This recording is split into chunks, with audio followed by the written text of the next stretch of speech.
Olá novamente. Então, vamos ver o terceiro vídeo deste tutorial explicativo. E neste vídeo vamos aprender a fazer download das camadas da rede potencial, da rede planeada e existente e visualizar num software de sistemas de informação geográfica, o QGIS. Então, voltando aqui ao bipolar, lembram-se que temos aqui o mapa da área metropolitana com os 18 municípios e uma outra forma de aceder à informação dos 18 municípios é carregar diretamente nele e carregar no link que ele apresenta. Neste caso, vamos ver aqui Lisboa. Portanto, em Lisboa, temos aqui no final uma secção de downloads, em que temos os mapas, toda a informação das viagens até 5 km, até 10 km e intermodais, portanto, a rede potencial, mas neste caso toda a informação, não temos apenas, como apresento aqui os mapas em cima, os segmentos com mais de 100 viagens ou os segmentos com mais de 200 viagens, não, temos todos, desde o que tem uma viagem potencial até várias centenas. Então, para isso, por exemplo, vamos fazer aqui download das viagens até 5 km em bicicleta, portanto, o cenário 1, e fazer download da rede direta. Vou carregar simplesmente diretamente neste link, vai-me aparecer uma transferência concluída, que eu vou ver numa pasta. Portanto, tenho aqui nas transferências este ficheiro. Já agora vou também transferir a rede ciclável existente e a rede ciclável planeada pelos municípios. Nesse caso, venho aqui à área metropolitana de Lisboa e, mais uma vez, cá em baixo de tudo, temos rede ciclável existente e prevista, em que podemos fazer download também destes dois. Vou fazer download da existente e da prevista. Muito bem, temos então, neste momento, 3 novos ficheiros. Neste caso são .geopackage, que é um ficheiro como se fosse uma shapefile, para abrirmos no QGIS. Então vou abrir o meu QGIS.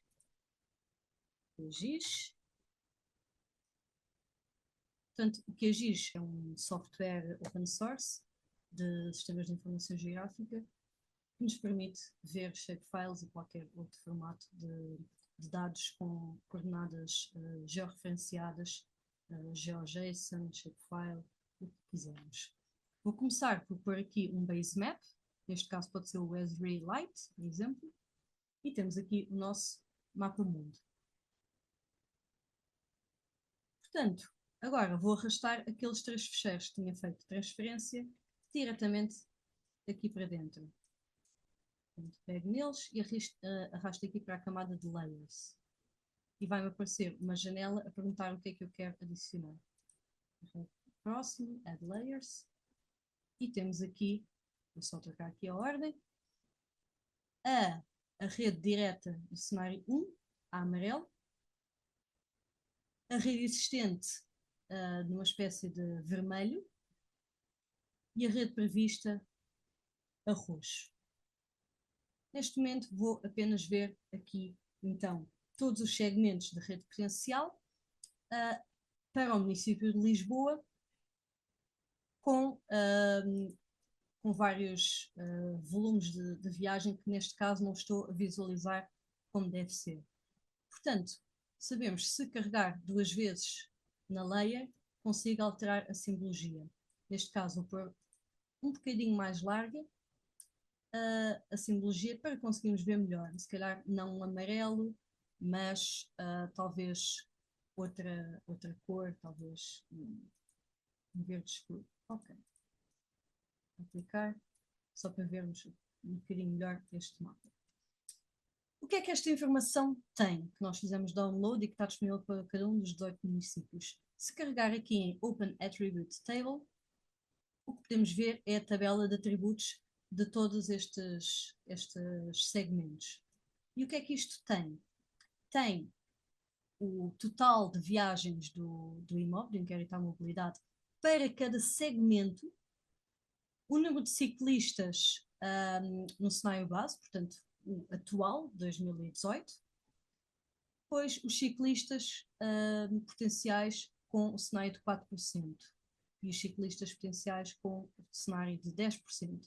Portanto, tudo que tem _4 se refere-se ao cenário de 4%, à meta de NMAX de 4%, e tudo tem underscore 10, refere-se ao cenário de 10%. Para além disso, para cada um dos cenários temos o número total de ciclistas potencial, a quantidade de novos ciclistas, portanto, no fundo, estamos a subtrair os ciclistas atuais aos ciclistas potenciais do cenário, portanto, aqueles que são realmente os novos. Temos também o benefícios monetários a 10 anos, em milhares de euros. A quantidade de toneladas de CO2 evitadas por ano, com o cenário de 10%, e depois outras características da própria rede, como a tranquilidade, a velocidade média máxima e o declive de cada segmento. Muito bem, então eu vou usar estas variáveis para visualizar a rede e para poder, a partir daqui, priorizar as minhas intervenções. Portanto, carregando 2 vezes na layer, estou a fazer isso, em vez de ter isto visualizado por single symbol, vou pôr graduated, para ver uma escala de cores, consoante os ciclistas a 4%, no cenário de 4% para a rede direta. Portanto, se eu puser classify, e posso aumentar aqui o número de classes também,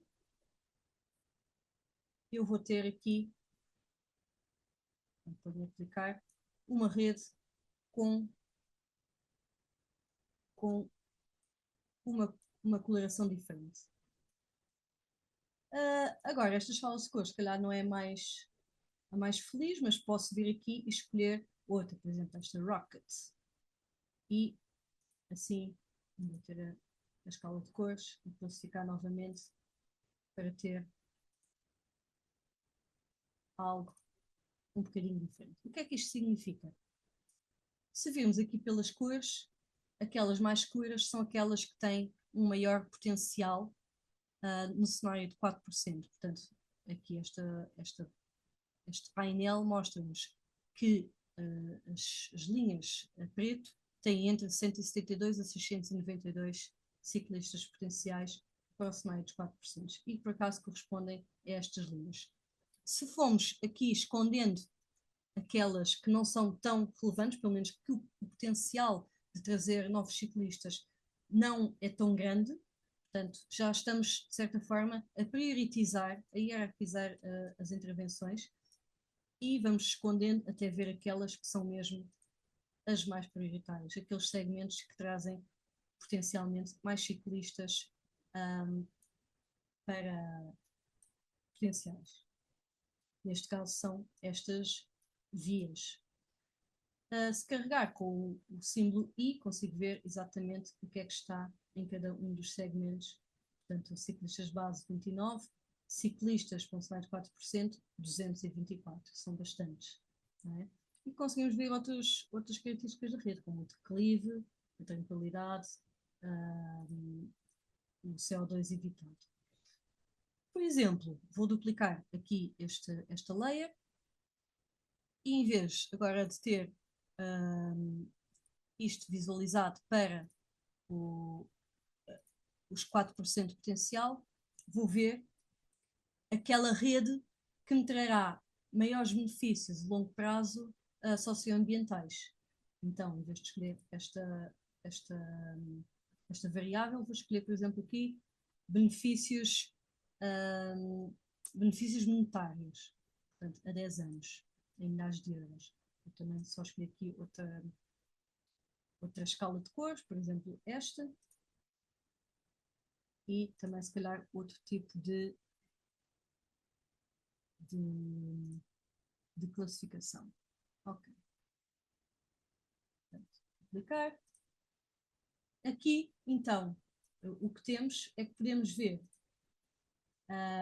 aquelas que são mais escuras, são aquelas que, a 10 anos, trarão potencialmente maiores benefícios socioambientais em termos de toneladas de CO2 evitado. Portanto, se eu também for escondendo aqui aquelas com menor relevância nesse aspecto, vou ficar com aquelas que são as prioritárias, se o meu objetivo for maximizar as toneladas de CO2 evitado.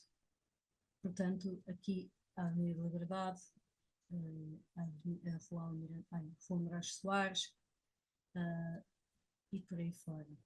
O que é que nós podemos ver também? Podemos comparar isto com a rede existente, não é? E com a rede prevista, que isso será o mais relevante neste caso, que é ver se de facto, vou só clicar aqui para ter um bocadinho mais, mais grosso, se calhar por assim um tracejado. Portanto, a tracejado temos a rede planeada e podemos comparar com a nossa rede potencial para verificar se realmente os planos que estão a ser feitos correspondem àquela rede potencial com maiores ganhos. Portanto, vemos que há aqui alguma rede planeada que poderia ser repensada eventualmente. E com a rede existente também. Portanto, o que nós podemos ver é que a rede potencial vai complementar a rede existente. Temos aqui, por exemplo, a Avenida de Roma, que é um eixo planeado. E se formos aqui ver a rede potencial, ela de facto sobrepõe-se em alguns troços como prioritária.